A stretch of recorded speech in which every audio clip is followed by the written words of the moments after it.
Brilliant. Well, thank you. Thank you for joining us. Good afternoon. My name is Kieran, and I'm the Chief Executive of the Impact Investing Institute. Our vision is of a capital market that secures an economy fit for the 21st century, one that is more sustainable, more inclusive, and more resilient. And we see impact investing as one of the most powerful tools to lead that change. And so our mission is to accelerate the field of impact investing. That requires innovation and practical action, which is exactly what we're talking about today. We're going to spend the next hour or so discussing unlocking impact through blended finance, practical examples and strategies for success. And I'm delighted to be joined by Sarah Gordon, visiting professor in practice at the LSE's Grantham Research Institute on Climate Change and the Environment, and also my predecessor at the Institute, and also by Martin Ewald, lead portfolio manager at Allianz Global Investors. We have an apology from Stephen Peacock, CEO of Bristol City Council, who was going to be joining us today, but unfortunately was pulled away at the last moment to deal with a very urgent matter. Now, the context for our discussion today is that whoever the next government is, and frankly, predicting who's going to be in this current government is proving challenging, but whoever is going to be the next government, they will be facing a significant set of challenges and not very much money to spend their way out of them. At the same time, institutional investors need successful, stable economies and places to invest in, and need to be part of that equation and not apart from it. So that's what we're going to be discussing today, the huge opportunities in mobilizing more private capital for public good, and blended finance being an excellent example of how to do this. For blended finance vehicles to be successful, collaboration and partnership are key, but that can be tricky, and reconciling the different priorities of stakeholders can be challenging. So today what we're going to be doing, we're going to be discussing practical examples of blended finance, the challenges involved, how these were overcome successfully, and ultimately how they unlocked more private capital for policy priorities like a fair and inclusive transition to a net zero economy. In terms of how we're going to run today, I'm going to hand over first to Sarah, who's going to talk to us about practical ways for government and private investors to work more effectively together for the public good, before moving into a panel discussion with both Sarah and Martin. We're going to have time for questions from the audience too. We have a Q&A set up, so if you have questions throughout the presentations or through the panel, do please log them, and we'll get them at the end of the panel session. Now, Sarah has written an excellent report on the use of blended finance, and I'm not just saying that because I've spent a career working on many of the examples in the report.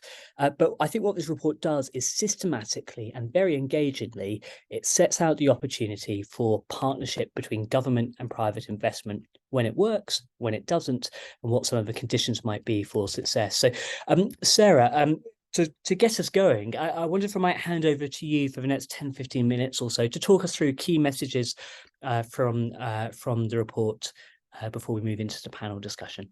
Absolutely. Thank you, Kieran. It's a very great pleasure to be hosted, as Kieran says, by my successor at the Impact Investing Institute, and the work that I've been involved in on blended finance is really building on a lot of the work that we have done at the Institute since 2019, and also on the work of a huge range of practitioners, both in this country and elsewhere outside the UK, in the EU, in the US, in emerging markets. And really, I was before I was the first chief exec of the Impact Investing Institute, I was a journalist for nearly 20 years at the Financial Times. And so I approached this report this research very much as a journalist, really trying to draw the best and most persuasive examples from the huge now track record in blended finance initiatives across the world to persuade the UK government, in the form of its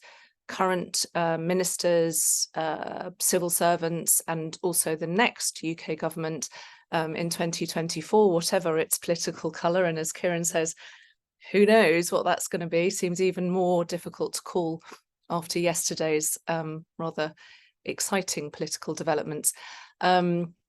But to get the UK government much more excited about and ambitious with the use of blended finance. So really trying to get them to see how to mobilize private investment at scale for public policy priorities. And one of the main sort of drivers for that was, obviously, we've now got some great examples, but also we are at a time of unprecedented pressure on the public purse. So there is very little public money to deploy. Stephen Peacock, who runs Bristol City Council, who's not able to be here today, was highlighting to me the fact that most council budgets now, the vast majority, up to even 95% is going on social care.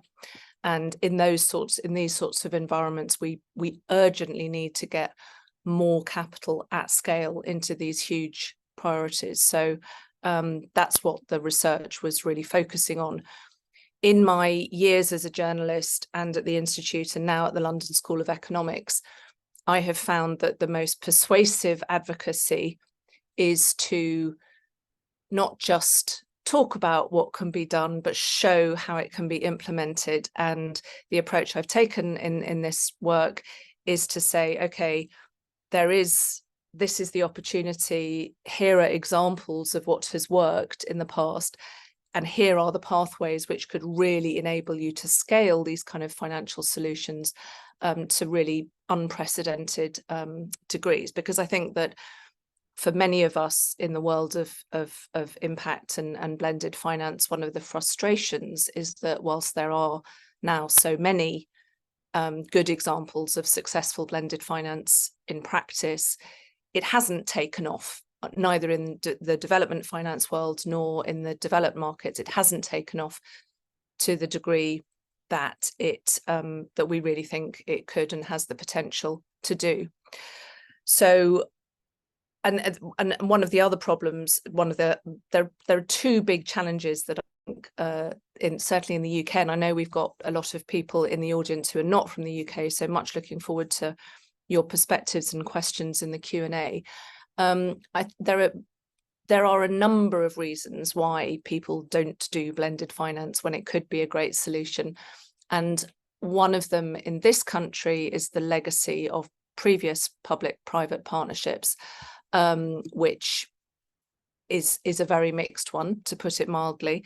The other is that for many in the financial world, in the policy world, blended finance is something that belongs to the development finance space. It's for emerging markets. It's not for developed markets. And I think that's one of the sort of obstacles that needs to be got over, is that, yes, emerging markets have provided a testing ground for some really extraordinary blended finance initiatives, but that doesn't mean the fact that they were tested and developed in emerging markets does not mean that they're not relevant for the UK and other developed markets. And indeed, we're seeing now in the rest of the world, in the US and the EU, some really huge blended finance initiatives, which are also having an impact on the UK's competitiveness on the global stage.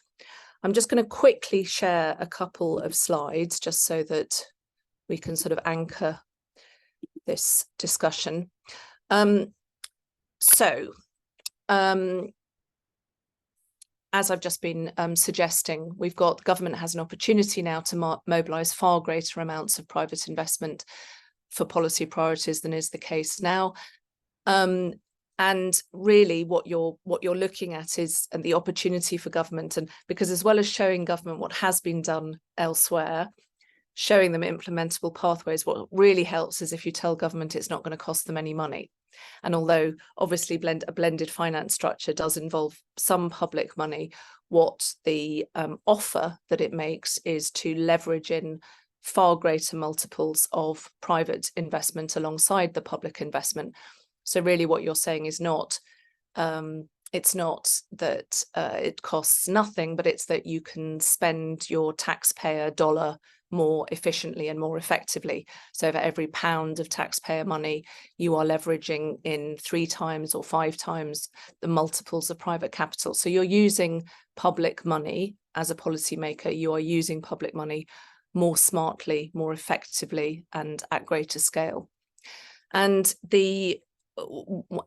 as I suggested earlier, one of the big developments that's the pull, the attraction of blended finance, but there's also a push, which is that the US and the EU have got huge blended finance programs, which are proving, particularly in the US, extremely successful. So in the EU, there is EU Invest, which is part of the EU's Green Deal, and it's got a very punchy leverage. It's aiming for every euro, it's aiming to leverage 11.4 euros of private and other national government money, which is a pretty punchy goal, but shows the scale of the ambition there.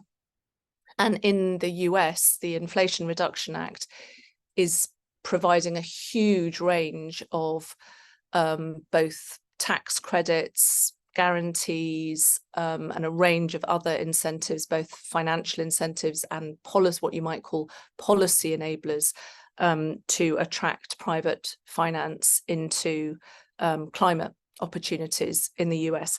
And we've already seen the impacts of that here in the UK in recent capital raising for climate funds here. A lot of the investee companies are choosing to either start up or scale up in the US because of the scale of market support of subsidy in the US as a result of the Inflation Reduction Act. So there's a really big competitive argument for us in the UK deploying blended finance at much greater scale and much more ambitiously. Sorry, that's a very text-heavy screen. I might whiz over it. I'll describe what it is rather than getting you all to look at chunks of text on your screen, which is never a very appealing thing to do on Zoom. So in the research, what I do is look at a range of case studies from the UK and internationally, and we're very pleased to have Martin Ewald with us to talk about some of the blended finance initiatives that he's involved in at Allianz Global Investors. I look at case studies with commercial investors like Allianz, with what you might call social investors, so the smaller, more impact-focused investors in the UK, also the development finance institutions and the multilateral development banks. And really what the range and scale of these examples show is that putting together a blended finance deal is not the most difficult thing. We've got all these different structures, we've got different financial instruments, loans, guarantees, equity, whatever type of the full panoply of financial instruments can be used. The challenge with blended finance is often around the collaborative process and the reconciling of outcomes. And that in the past has often been the thing that has scuppered some of the most ambitious blended finance initiatives. Private investors talk a very different language from public investors in governments, DFIs. Private investors have very different goals and outcomes and sought outcomes from public investors. Reconciling those different outcomes, those different approaches, and those different languages is as much the blocker and the challenger for blended finance as the actual technicality of putting together a blended finance deal. And I think that the big lesson of my research is that to do blended finance well, you must use a collaborative co-design process from the outset. And you must involve the public investor, the private investor, and ideally the investee companies right from the outset, the potential investee companies, because it's only that way that you design a vehicle that is appropriate and effective. And also, let me say, sometimes you identify that blended finance is not the right answer, that sometimes you can't reconcile private investors' goals and public investors' goals, and you should not always try to do so. One of the examples that I look at in my report is the Care and Wellbeing Fund, which is run by Social Finance with a big slug of financial support from Macmillan. So it's a philanthropic and social investor blended finance structure. It's focused on end-of-life care. The goal of the investment has never been to deliver a financial return. It has been to deliver an impact outcome. It's been very effective. It's going into the second, much larger fund now, but their financial return and a commercial investor is not necessarily the most appropriate partner. And those sort of those decisions, those need to be worked out at the beginning of the process. I talk in the report about a real life example of what that process looks like and can look like in the form of the Green Finance Institute's battery investment facility.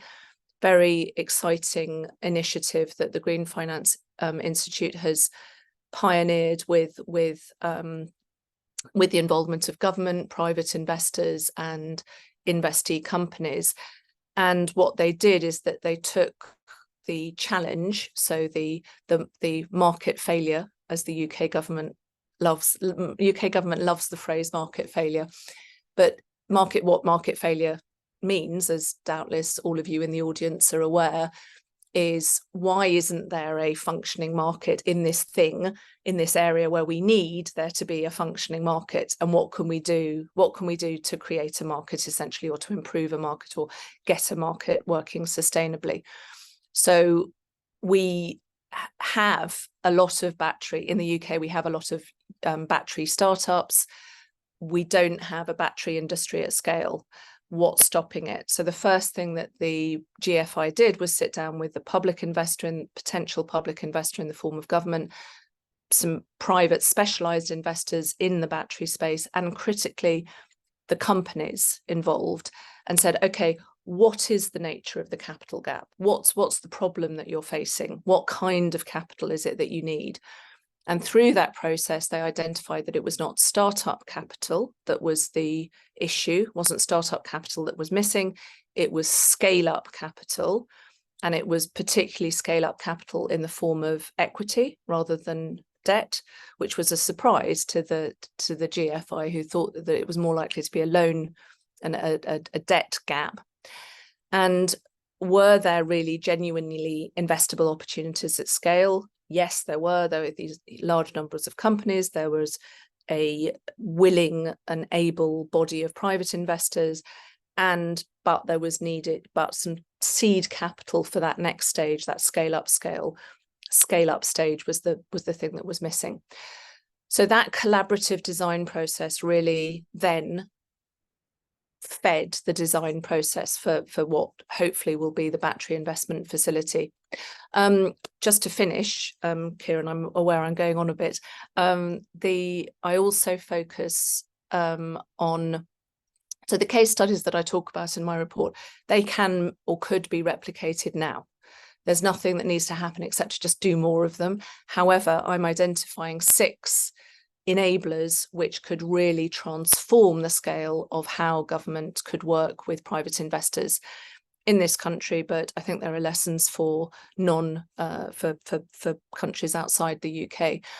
The first proposal is around a UK growth fund. Now, this is as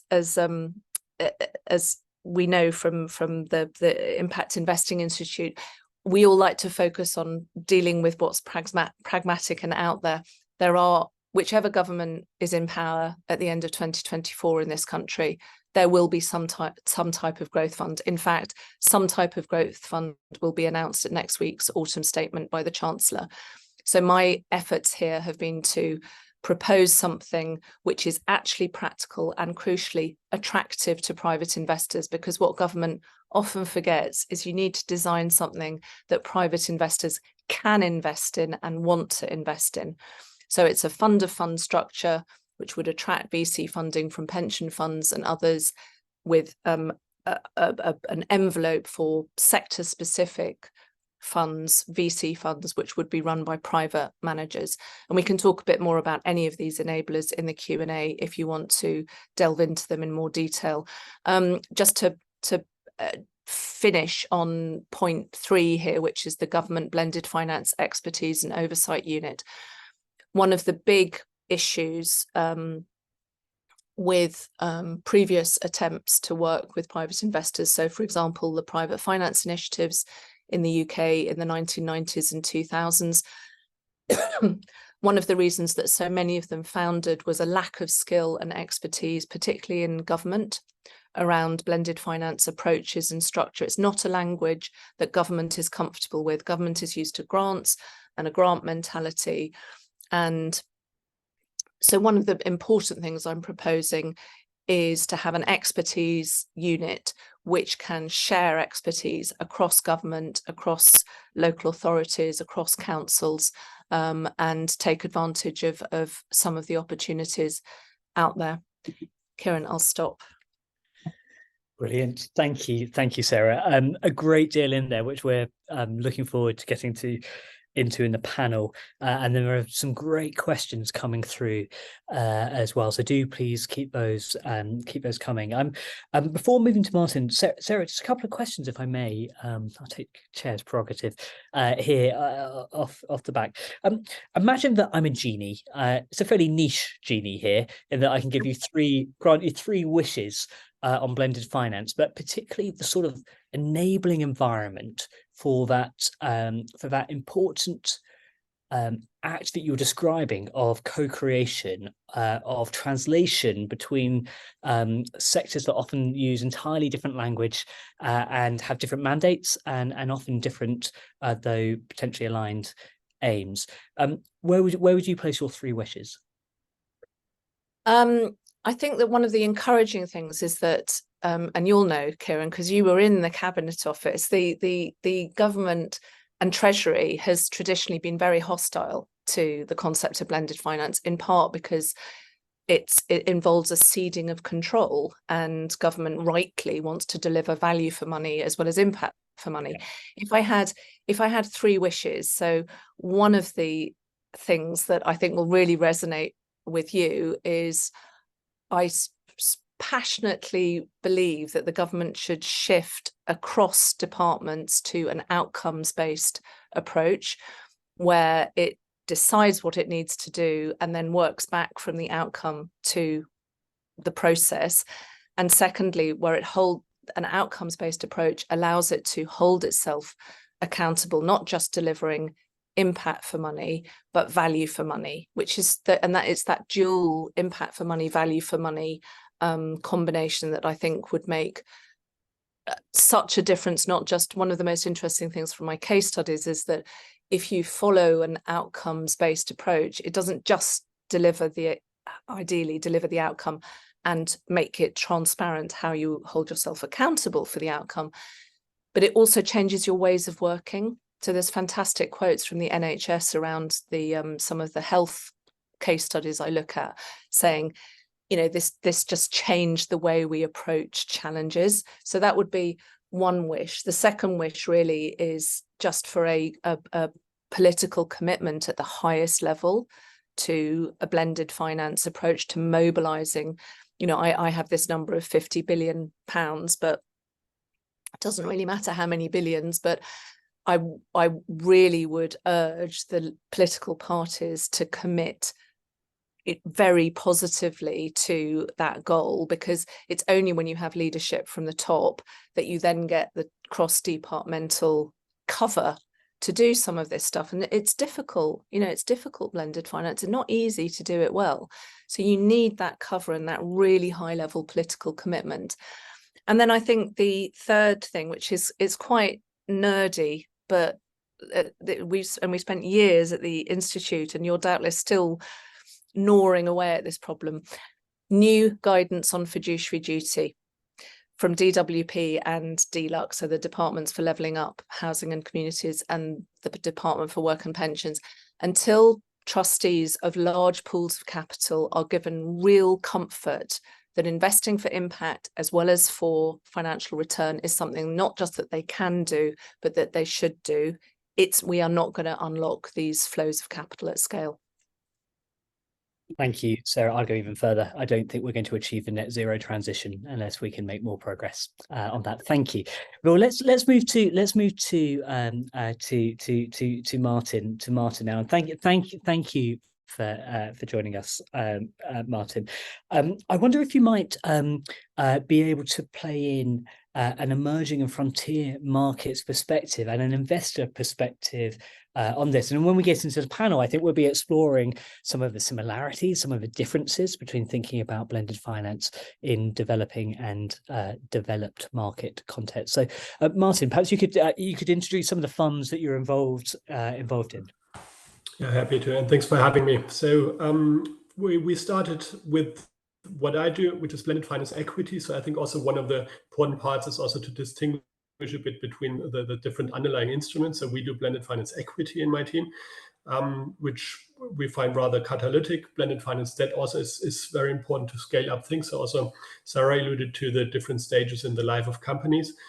And the first fund we've done is called Africa Grow, which is a blended finance equity fund investing into African private equity and venture capital funds. The target impact we try to achieve is to generate jobs in Africa in the right industries. So therefore, tech-enabled industry, all that sort of really investments which are needed, but find it very hard to attract capital, especially in the current times. And Sarah also said, like, the public budget is a bit tight. I think currently also we face a situation where even also the private budgets are getting tighter and tighter. And so therefore, we were starting 2019 with those, and are aiming to create somewhere like 32,000 jobs with a 200 million euro investment fund overall, which is blended, governed, or financed on the public side by the German Ministry of Economic Cooperation and Development, on the private side by Allianz and also DEG, which is the German DFI. And I think this also should be a testament to the approach we take towards running such funds. So we also run partnerships. And what we try to do there is exactly what Sarah also described. We try to bridge not only the lingo, but also then the approaches we have. And I think that's one of the many reasons why I think blended finance especially is one of the instruments which could work, because the impact, that is the binding element between public and private. And then we can go into details with regards to how we approach certain things. But both private and public investors invest in order to create an impact, which also unites the investors in the other fund my team and I set up, structured, invest, and manage. It's called the Emerging Market Climate Action Fund. And what we do there is we do adaptation resilience, but we do also mitigation investments. So mostly renewable energies in global emerging markets. We do greenfield. So we're a greenfield fund which aims to support the local ecosystem in setting up more wind and solar farms, if we want to say so, but also adaptation investments. And that is also very hard to invest currently because it takes quite a while. Also, if we think about renewable energy investments, what we can also see is that there's a ceiling to the natural return levels you can generate on the ground. And I think this is also one of the points we currently really see, is that for institutional investors, and those are the ones we want to attract in order to really like scale up the transition. And as Kieran, you just rightfully said, it's very hard to achieve that just transition. But in order to really mobilize capital, we need to be finding ways on how we can make it attractive enough for institutional investors with regards to the risk, the return, but also then the scale, the timing, the proficiency of also the underlying investments in order to really allow them to do an investment, because also those are fiduciary investments. All those decision makers face a fiduciary duty. So therefore we need to generate we need to build investment products which unite all those different dimensions. And this is also really to pick up on some of the statements of Sarah, which I really concur with. This element of a co-creation, this is of course something which always is quite important, and everyone is supposed to be really willing to do that. But at the same time, also it's very hard to get that into time frames which are operatable for also private investors. So in our case, for example, we take a lot of initiative. We go to the governments and say, no, this is our vehicle.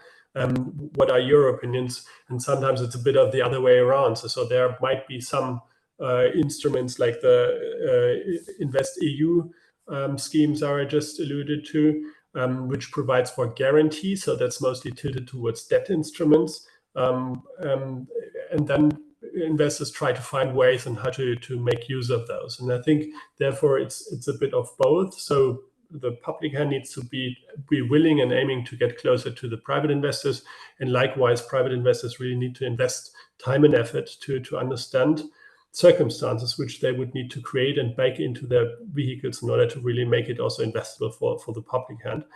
And both of that is something where referential investments might yield higher currently, or might be, especially for institutional investors. I mean, like investors in our fund, really, they would have the choice between a private equity investment in the US, or they could go into MCAV, which is global emerging markets. And in the time of crisis, as we face it right now, I think that is really like a hard choice to make. So therefore, much more than ever, it's really required to really closely work together. And therefore, also, I'm very much looking forward what the new foreign ministry at the upcoming COP will also give as guidance. Brilliant. Thank you, Martin. And we're at the Institute, we've just released a report ourselves about the role of catalytic capital in helping a just transition, specifically in emerging and frontier markets. And one of the important things that came out in that report was just the centrality of local actors. And so I just wondered, from your perspective, as you were speaking about the co-creation piece, often your global investors, connected to creating these blended products has to be this ability to work in place as well. So what does that look like from your side? What are the conditions that enable that to happen? Yeah, I think what I've learned is you really need to be humble, and you need to accept, to understand like what you can do and what you can't. So I've done investments in forest protection projects out of Europe into Indonesia, for example, and also into Kenya. And what I've learned there is like really it's you need to have teams on the ground. So therefore also we start folding that in the structures we run by forming partnerships. So as I said, Africa Grow, we run with a DEG, which is the German DFI, and the Emerging Market Climate Action Fund we run with the European Investment Bank. And I think this is already starting to really acknowledge, we want to form partnerships. We don't want to, intrude someone's area. We want to help to finance those investments which are investable in less of a state-driven way. So therefore, what we do is we have an ecosystem build-up element. So we have fund of funds. We invest into local teams, which we then capitalize with equity. So we believe there's much more need for, let's talk about wind and solar assets worldwide. There must be more physical people capable of building wind farms, and there must be more local regulators capable of understanding what it means, and there must be more grid operators understanding what the regulator wants and what the teams are on the ground. And so I think it's not good enough anymore to say, I'm the great investor from London, and then I pick that one asset, and then I'm getting bloodily rich. It's more about finding the right teams, getting them access to equity, and this is in the current time of high interest rate levels. It's really hard for them to find that, and then allowing them to scale. And therefore, we have a buy and sell fund. So we want the teams to build new assets and then sell them. We don't want to pick one asset and keep it over the lifetime. We want to catalyze, and this is what I also mean with equity versus debt. The debt instrument is in order to scale up, and we are the equity which really should help the teams go up and running. And I think this is also something what we do see is that the local market or the local the number of teams which would be capable of running such large scale utility sized operations in the renewables, for example, should be much higher. And therefore we need much more instruments like ours to really help to decarbonize the industries, because ultimately what we do see is that unless we really help to decarbonize those fast-growing large economies, we really will stand no chance to really get close to 1.5 degrees. They will grow so fast, and there need to be many more ways to decarbonize not only renewables but also then along the whole value chain that needs to be decarbonized much faster. Brilliant, thank you. Well, let's move into the panel discussion now, because we've got such excellent questions coming from our audience. So we'll take those through, but please, Martin and Sarah, in answering them, if you're able to draw upon practical examples as well, and that's all incredibly helpful. So there are two that I'll kick off with. I'm afraid there are no gentle questions here; they're all quite punchy, as they should be. Two which I'm going to merge together, if I may. So one, which is when we talk about blended finance, what is the problem we're looking to solve? Do you think we have got the right balance of thinking about problem first and determining solutions, or are we guilty of focusing on blended finance as a bit of a blunt instrument? And I might combine that with an excellent question from Chris Clubb at Convergence, who is saying, what is the investment risk blended finance is meant to overcome in developed countries as distinct from developing countries? So I think kind of linked questions there around what problem is it trying to solve, and particularly as we start looking at the distinction between developing and developed countries, how does that play out? Sarah, I might go to you first, and then to Martin. Yeah, no, great. Lovely question, really interesting questions. Thank you. I mean, I would come back to what I was saying about an outcomes approach being the appropriate one. I mean, I don't just think, frankly, for blended finance, but I think more broadly. What I'm suggesting with the approach, the best practice that came out of the case studies that I look at in my approach, in my report, is that you need to identify what market failure or what problem you're solving. That is absolutely the first step that you need to take before deciding, A, is blended finance the right solution to this? And if it is, what would it look like? Or maybe it isn't. And there's another question in the list around private finance initiatives and public-private partnerships. And I would say that one of the lessons that we've learned is that there are some areas where blended finance and private investors seeking a commercial return is not the appropriate partner to solve a particular problem. So absolutely, the first stage is to identify the market failure. Why, if it's in a market that we want to exist? So I mean, around climate tech, I think there's a huge range of areas where we need to have, we need to have much better EV charging infrastructure. We need to have far more renewable energy capacity. We need to have more batteries. There's a whole range of markets in which we do not currently have a functioning market, or a market that's functioning at sufficient scale. And that's not just talking about a UK competitive advantage. I mean, globally, we don't have this capacity. The irony of the transition challenge is that the technology now exists to solve the climate crisis. What is lacking is the scale and the political and public will and commitment. So that's, there's no difficulty identifying the markets where we would like there to be more activity, but then identifying what function different sources of capital would play in a blended finance structure is incredibly important. I have a nice table in my report which sort of sets out the different considerations that you need to think about. But are you putting in blended finance to mitigate risk? Are you putting it in to create scale? One of the really interesting outcomes of my research was that co-investment, where you invest alongside a private investor, is as effective, and indeed many people would argue more effective, than a structure which uses concessional capital.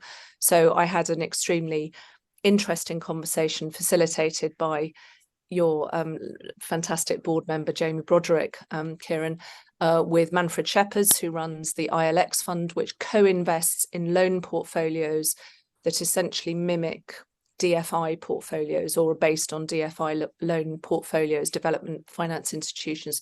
And there you're co-investing, so you're creating much greater scale. And he argues very persuasively that concessional capital is not the way to create a sustainable, fully functioning commercial market.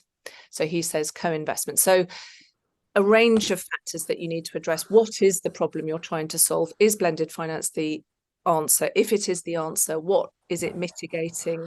What's your leverage you're seeking to mobilize of private capital? And so you really need to be extremely thoughtful. And one of the, just to finish, one of the interesting things that's happening in the civil service at the moment is a really interesting project on blended finance between Treasury and the Department for Energy Security and Net Zero. And one of the things they're thinking about is, what does a toolkit for blended finance look like? And it's precisely that process and those important questions that have to be included in that.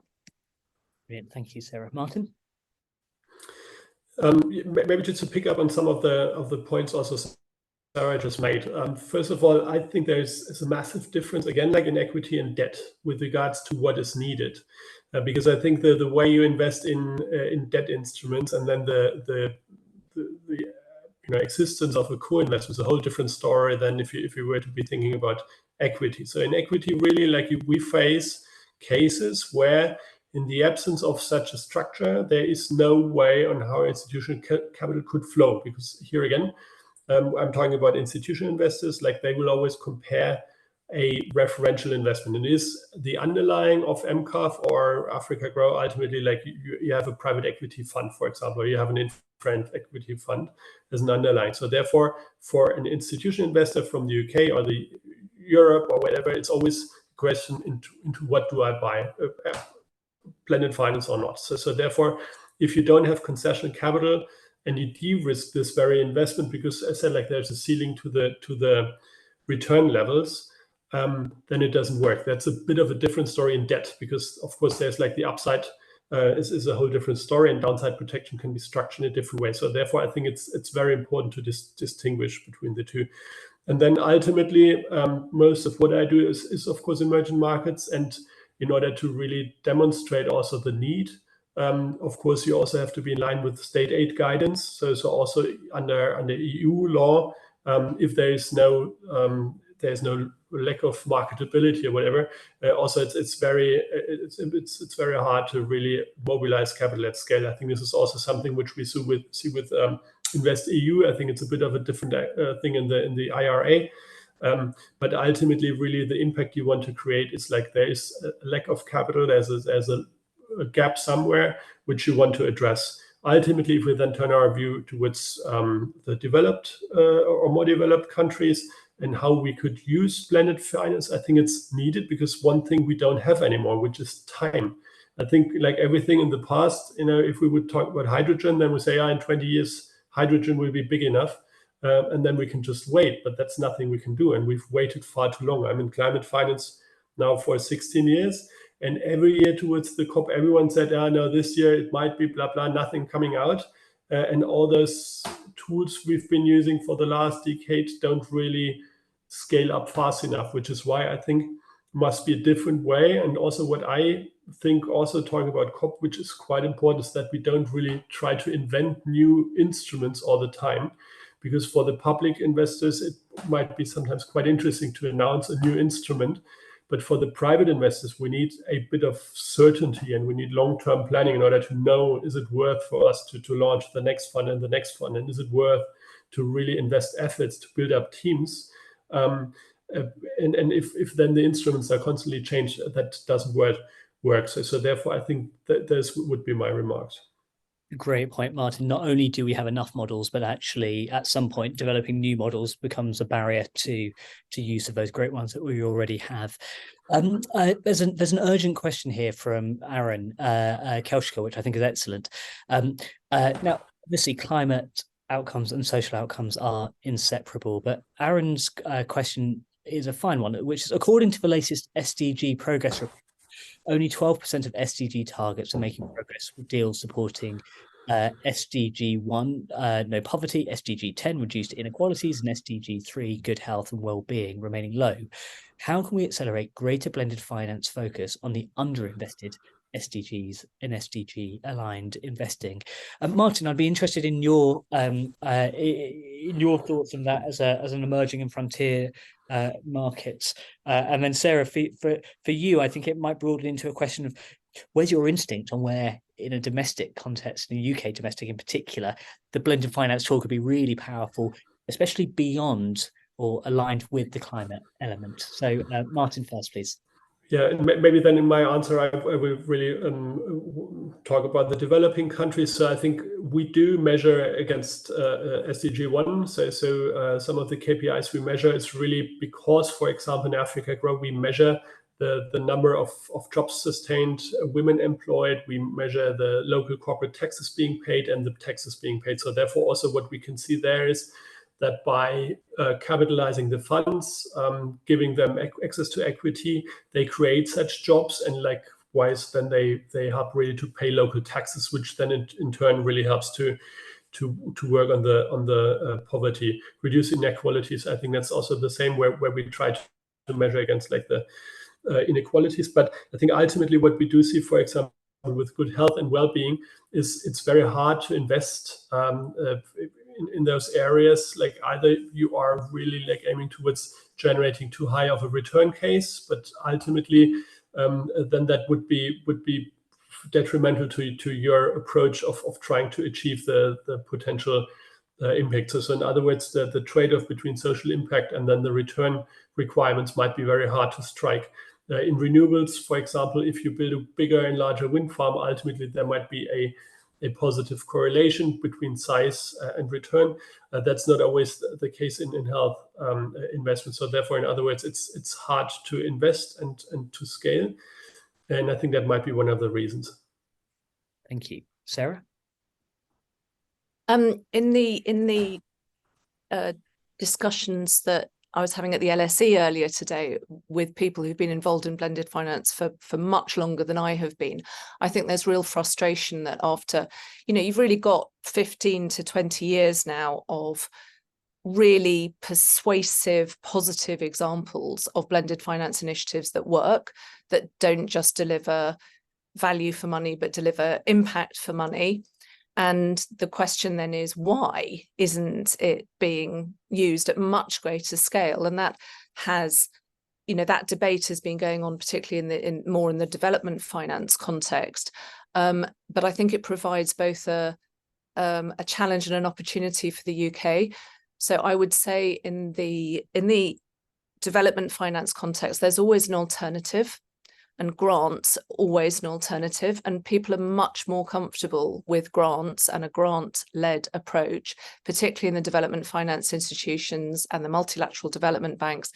There isn't the familiarity and there isn't the sort of expertise, and blended finance is more work. It's more work to work with different sets of investors and reconcile outcomes and design joint structures. It's more work. So, and from the private investors side, there is also that same sort of holding back. It's unfamiliar territory. I mean, people like Martin and others in the asset management community have just been pushing a rock up a hill on this for years, showing that it can be done, demonstrating, but it requires a very different mindset and approach from the private investor as well as the public investor. And, so much of the work I've done over decades now comes down to its people and what they feel, as much as technicalities or processes or regulations. And risk aversion in private investors and public investors has got a lot worse. And I would date it back to 2008 and the financial crisis. But since then, we've just had a hammer blow of things that have made us all much more risk averse. So, whether it's Brexit here or the pandemic or now wars, it just creates greater risk aversion. And the civil service in this country is highly risk averse. And Kieran, you can probably give more insight into that than I can. So you've got emotional barriers to get over, as much as lack of expertise, lack of familiarity, and taking on a new approach. However, the difference is that in Martin's case, Allianz Global Investors can come up with different approaches, different structures. The UK government has no money. It has no money. And both Labour and the Conservative parties are saying we have to find a way to mobilise more private investment. Now, my concern is that some of the proposals out there for doing that are inimical to the private investment sector. They're very scary. They show a lack of understanding and appreciation of the context within which private investors work. So what I've tried to do in my report is make suggestions for things that work both for public investors and private investors. But the UK, there will be a blended finance growth fund in the UK. So it's our joint responsibility to make that as workable and effective and impactful as possible. Thank you, Sarah. Martin, I really liked your line about impact being the binding glue between different types of investors and the public actors and private actors. And I think that, Sarah, to your point around the importance of a government spending by outcomes rather than inputs. I'd always liken that to the difference between driving a car by just looking at the sat nav or looking through the window in front of you. But I guess, given that we've got so many impact investors on this webinar, it does bring into questions around what impacts are you trying to achieve, how are you measuring them, how do you know, what transparency, what accountability mechanisms. So for those impact investors on the call, are impact investors and funds utilising blended finance being transparent enough of a fund and portfolio performance? And I would say that's both a finance question, but also an impact question as well. Martin, perhaps you could kick us off, and then Sarah, if you could give some examples of where you think it works or where it hasn't worked based on your report. Yeah, no, happy to. So yes, I think transparency is key. Otherwise, you can't be a proper impact investor. So in my team, we also run an OECD fund where we also publish an impact report. So everyone is quite invited to also have a look into that. And what we learned about that OECD impact fund is also then there's a plethora of KPIs you really need to measure. And there also we really need to invest time and effort to really understand what kind of KPIs you produce. In the case of the Emerging Market Climate Action Fund, I think with regards to the impact we generate, it's rather straightforward when we look into renewable energy assets. So there it is really just about capacity and renewable energy produced, which then of course translates into CO2. But also that we employ people. So therefore we also measure then the people working in the funds and in the assets on the ground. I said like earlier, also with regards to how we measure the impact with Africa Grow, we use a tool called DERA, Development Effectiveness Rating a tool of DEG. So it's a DFI tool which we use in order to really measure the impact, and I think that's key. And maybe really to combine what you just said, like we not only have a financial but also a impact target, and likewise the way we run transactions differs from how DFIs, for example, run the transactions, because we negotiate then with our target funds those bits and pieces institutional investors need more. For example, our investors pay taxes, so therefore we have different informational rights we need in order to satisfy the needs of a European investor. Let's say that in turn that enables the local GP to really learn more about taxes being paid in Europe, and long run the target, and that's something you rightfully claimed earlier, should be to live in a world without blended finance. So therefore what we try to do is we try to prepare the ecosystem, as in the local managers on the ground, to cope with tax-paying investors like us by providing for the adequate reporting both on the financial as well as on the impact reporting side, that then should allow them for next vintages of their funds to have less requirements of DFIs or commercial investors like us, and go into pure play financial investments, which then in turn should allow for scale. And I think that's all what we need. We need scale up faster. And coming back to dear, we seem to have lost Martin. Just as Martin's rejoining us, Sarah, perhaps you could pick up the mantle. Sure. I mean, one of the challenges that Martin is highlighting is that a lot of the pioneering impact investors, both specialist impact investors and mainstream, had to develop proprietary systems for measuring impact. And it's difficult as a investor or a member of the public to compare proprietary impact sort of framework by Allianz Global Investors with the one that, for example, Schroders uses. Would you like me to continue, or shall I hand back to Martin? Martin, great, thanks, Sarah. Martin, we just lost you. Just lost you there. Is there anything that you'd like to add before we hand over to Sarah? No, I would like Sarah to continue. No, I think I was just about to be finishing. You're just about to finish. Thanks, Martin. Thank you, Sarah. The only other thing I was going to say was to add the dimension which a number of the members of the audience have asked questions on, which is essentially, I'm paraphrasing your question, so please forgive me. What are the lessons learned from private finance initiatives in the UK and public-private partnerships? What is different?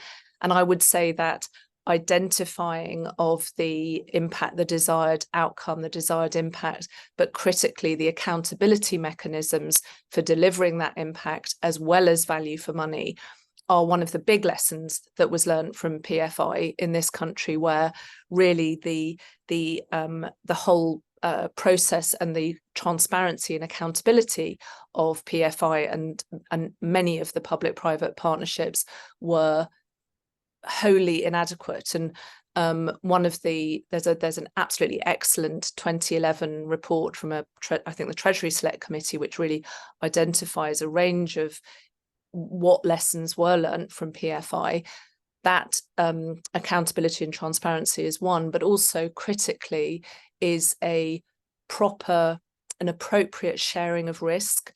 And Martin, I'm sure this would resonate with you, is that what happened with PFI is that essentially the public investor, us, the taxpayer, took all the risk and the commercial investor took all the profit. I'm caricaturing, but there needs to be far more careful share and appropriate and fair sharing of the risk. I'll leave it there because I can see we're nearly out of time. We're drawing tight on time. Martin, final word. Final word, Sarah's right, and I think this is also one of the points which is like really in running such funds is getting that adequate point. That's the hard point. So you need to have the impact which generates your investment strategy, which generates a risk, which then you adequately have to price in, really generating the right risk return ratio for also the private investors. And I think this is really the art of it, in conjunction with, of course, finding the right investment, so doing like the financial part, and then speaking the same language and really unifying those positions around impact. Thank you, everybody, for such excellent questions. I'm sorry we didn't get a chance to get to all of them. Fortunately, we do have in Sarah, one of our country's most talented financial journalists. So perhaps, Sarah, there'll be an opportunity for you to pick up on these in future reports and future things that you share about this field. We're running incredibly tight on time, so rapid fire question and answers. Sarah, Martin, what would you say to our audience that you would hope to see differently in 12 months' time? Sarah, what would you hope? I'd like whichever party wins our next general election in the UK, that they have not only a very serious commitment to mobilising private investment at scale, but they do that respecting and collaborating and communicating with those investors. Brilliant. Thank you, Sarah. Martin? Likewise, I would like to see some sort of a COVID effort in really trying to mobilize capital at scale, because it is possible and it's direly needed. Because if we don't really act today, it's 2030s and 70 whatever 2 months, and we just don't have times to hang around as we did in the past. Thank you. Well said. It is urgent. And I think, as Sarah said, this is entirely about mindsets as well. So, well, thank you. What a brilliant panel. If you'd like to spend more time on these issues, do engage with the Grantham Institute. Also, do get in touch with us at the Impact Investing Institute. We love to share and showcase learnings and best practice from the field. And this really is a rapidly growing agenda. So thank you for joining us today. A huge thank you to Sarah. A huge thank you to Martin. We'll be sharing Sarah's report, and we'll also be sharing a recording of this webinar as well. So that's us. Thank you. Thank you.